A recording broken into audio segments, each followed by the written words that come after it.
Jumpa lagi di channel Ali Baca. Ali Baca bukan anak jalanan, tapi si Ali yang suka membaca.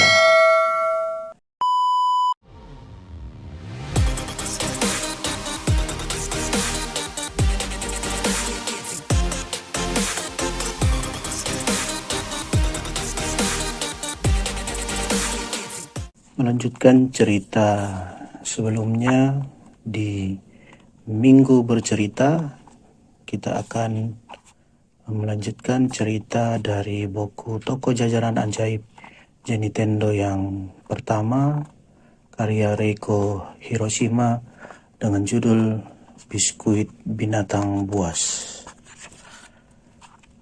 Lalu laki-laki itu berbalik. Dari mulutnya tertumpah darah merah segar, kental dan menetes-netes. Pria itu menyeringai dan berkata, "Sekarang giliranmu," sambil mengulurkan tangannya ke arah gadis itu. Dia paling suka daging anak perempuan. Gadis itu melarikan diri, tapi akhirnya tertangkap. Kemudian, tangisan hebat membahana memotong cerita hantu yang dikisahkan oleh Cynthia. Sambil menangis menjerit-jerit, Amy, adik Cynthia, menghambur keluar dari kamar. Cynthia agak sebal. "Cuy," padahal baru mau masuk ke bagian serunya. Dari seberang kamarnya terdengar suara mama marah-marah. Cynthia, lagi-lagi kamu mengganggu adikmu. Sudah berapa kali mama bilang jangan." Cynthia pura-pura tidak mendengarnya. Apa boleh buat? Soalnya Cynthia suka sekali cerita hantu, dan lebih suka lagi mengisahkan cerita hantu kepada adiknya. Makin maju jalan cerita, makin kaku wajah Amy yang penakut, sampai-sampai tangisnya pun meledak. Bagi Cynthia, melihat adiknya seperti itu sangat menyenangkan. Walaupun sudah berulang kali dimarahi orang tuanya, dan sadar bahwa dirinya adalah kakak yang nakal, ia tetap tak bisa menghentikan ulahnya. Masalahnya, tidak ada yang bisa mengalahkan keasikan ini.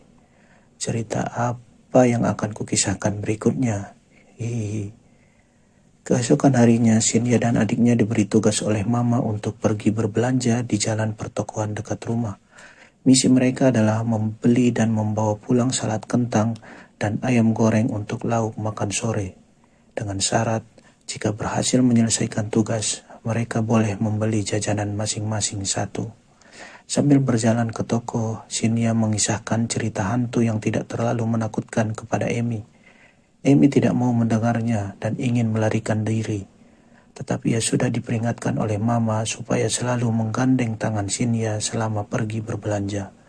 Berarti Amy tidak bisa melarikan diri. Melihat mata adiknya yang sudah berkaca-kaca ketakutan, Cynthia merasa puas sekali. Akhir-akhir ini kamu tidak terlalu takut ya? Baiklah, akan kuceritakan kisah seorang anak perempuan yang mati di sekolah kita. Anak itu sudah menjadi hantu. Kalau si hantu menemukan anak perempuan yang disukainya, ia bakal mengejar-ngejar sambil meminta-minta menjadi teman. Coba tebak, bagaimana kalau sampai tertangkap? Jangan kak, nantilah aku laporkan ke mama. Kalau tertangkap, tangan dingin hantu anak perempuan itu bakal mencekik leher anak perempuan yang masih hidup. Sudah, hentikan. Tiba-tiba Amy menarik tangannya dari tangan Cynthia, lantas langsung berlari masuk ke gang kecil di jalan pertokoan sambil menutup kedua telinganya. Woi Amy, tunggu. Cynthia tergopoh-gopoh mengejar Amy, lalu seketika terkejut karena melihat sebuah toko jajanan kecil di ujung gang itu. Toko itu memasang papan nama megah bertuliskan Nintendo dan diselimuti suasana amat klasik gaya tempo dulu. Seluruh gang itu gelap tertutup bayangan bangunan-bangunan di sekitarnya, tetapi jajanan yang berjajar di toko itu tampak berkilau seakan-akan mengundang Cynthia. Karena tugas berbelanja sudah beres, mungkin Cynthia akan membeli sesuatu di toko itu. Siapa tahu ada yang menarik. Cynthia melihat Amy bergerak masuk ke toko jajanan itu, seolah-olah sudah lupa bahwa ia baru saja melarikan diri. Dasar curang, jangan-jangan Amy mendahuluiku dan mengambil kue yang bagus. Cynthia pun cepat-cepat berlari ke toko jajanan itu. Begitu masuk ke dalam, Sinia melihat seorang bibi yang bertubuh sangat besar dan berambut serba putih sedang berbincang-bincang asik dengan Emi. Bibi itu sama sekali tidak melihat Sinia. Cuy, padahal aku juga tamu loh. Lagi pula semua kue-kue ini memang lucu sekali. Wah, permen di dalam stoples besar itu kelihatan seperti bola mata. Permen mata kucing.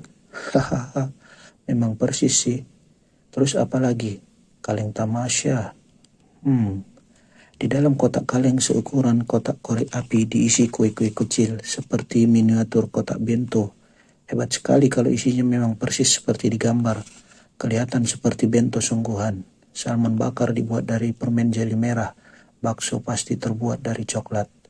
Permen batu permata itu cantik sekali, seperti batu permata sungguhan. Apalagi jumlahnya banyak sekali di dalam toples. Keren, seperti harta karun bajak laut.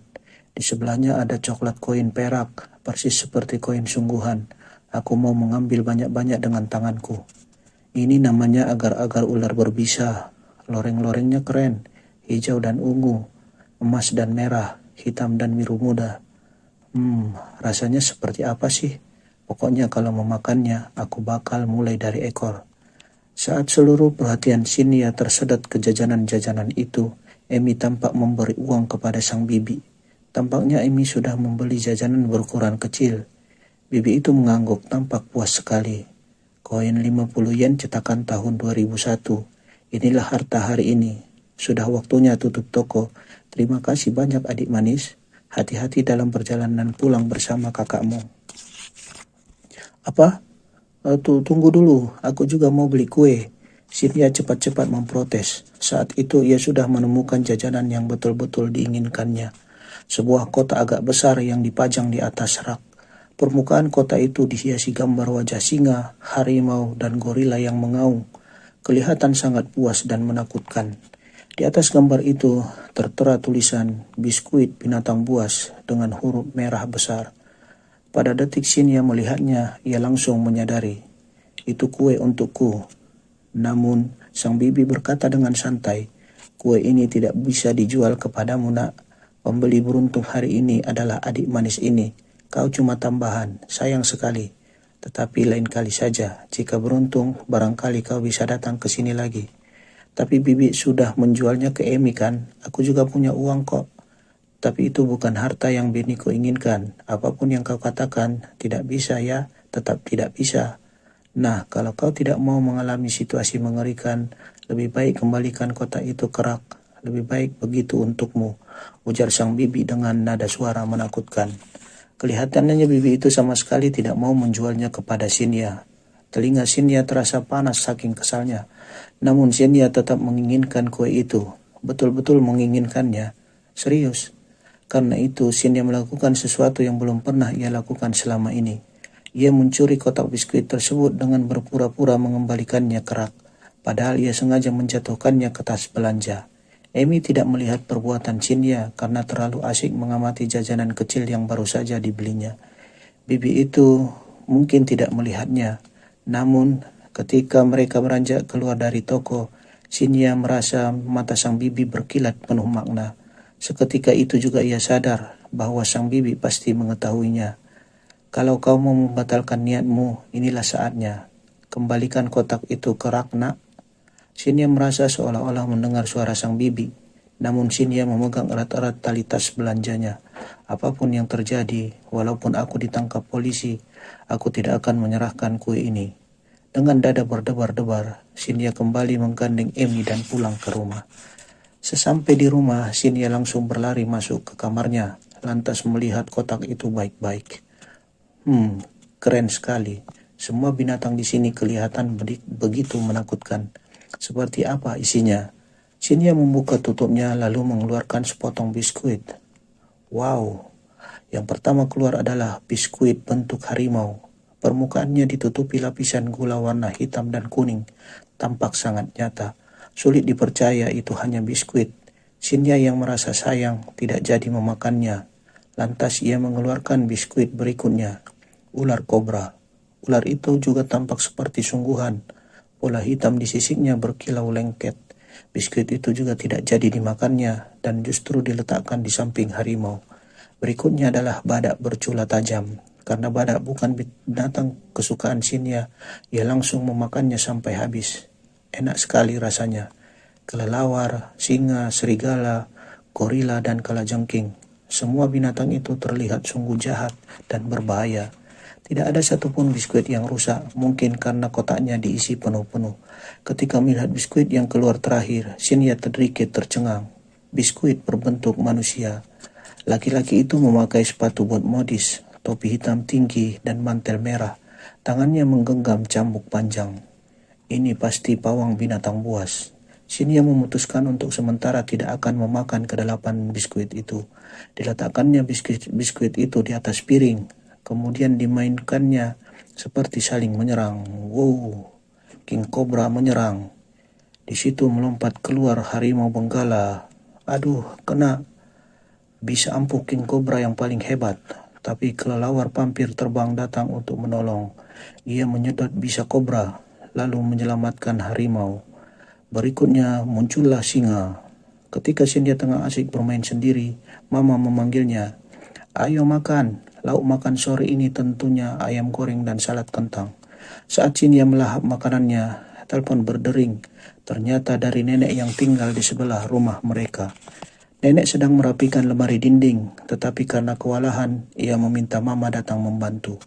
Usai makan sore, Mama langsung pergi ke rumah nenek. Papa juga belum pulang, setidaknya sampai 2 jam kemudian. Di dalam rumah hanya ada Shinya dan Amy. Dari tadi Amy membaca selembar kertas kecil dengan konsentrasi penuh sambil komat kamit dengan serius. Apa ia sedang belajar? Karena sekarang hanya ada mereka berdua di rumah, Shinya mendapatkan ide nakal. Ya, aku mau mengisahkan cerita berdarah-darah kepada Amy dengan biskuit binatang buas itu. Kita main game yuk, biar ku bawa ke sini sekarang. Kamu tunggu di sini. Setelah meminta adiknya menunggu, Shinya menuju ke kamarnya sendiri. Namun, begitu sampai di depan pintu kamarnya, ia menyadari bahwa sesuatu yang aneh sedang berlangsung. Dari dalam kamar yang semestinya kosong, terdengar kegaduhan dan suara mengaum. Yang gemanya sampai menusuk telinga. Apakah ada kucing masuk dari jendela dan mengamuk? Shinya merasa agak takut, lantas membuka pintu sedikit saja untuk menengok ke dalam kamar. Shinya langsung disuguhi pemandangan aneh. Alangkah kagetnya ia ketika melihat biskuit-biskuit binatang buas itu telah bangkit. Harimau, kelelawar, gorila, singa, kalajengking, ular kobra, dan serigala. Setiap binatang membelalakkan mata hingga tampak berkilat-kilat, juga menampakkan taringnya. Mereka sedang mengepung biskuit pawang binatang buas yang memegang cambuk. Meskipun pawang binatang buas mengayun-ayunkan cambuk dengan tangkas, para binatang buas tidak takut sama sekali. Lingkaran kepungan para binatang buas perlahan-lahan menyempit. Akhirnya serigala menyergap. Krek! Lengan si pawang ditarik. Berikutnya kalajengking, kemudian singa menerkam bertubi-tubi. Dalam sekejap, si pawang habis dilahap oleh para binatang buas. Para binatang buas yang sudah menghabisi pawang tanpa sisa sekeping pun itu, kini mencari mangsa berikutnya. Mereka mulai mendengus dan menciumi udara sekitar. Shinya menyadari suatu hal yang mengerikan. Badan para binatang buas itu bertambah besar dibandingkan sebelumnya. Kini di ujung kaki harimau terlihat jelas kuku-kuku tajam. Kalau mereka sampai menemukan Shinya,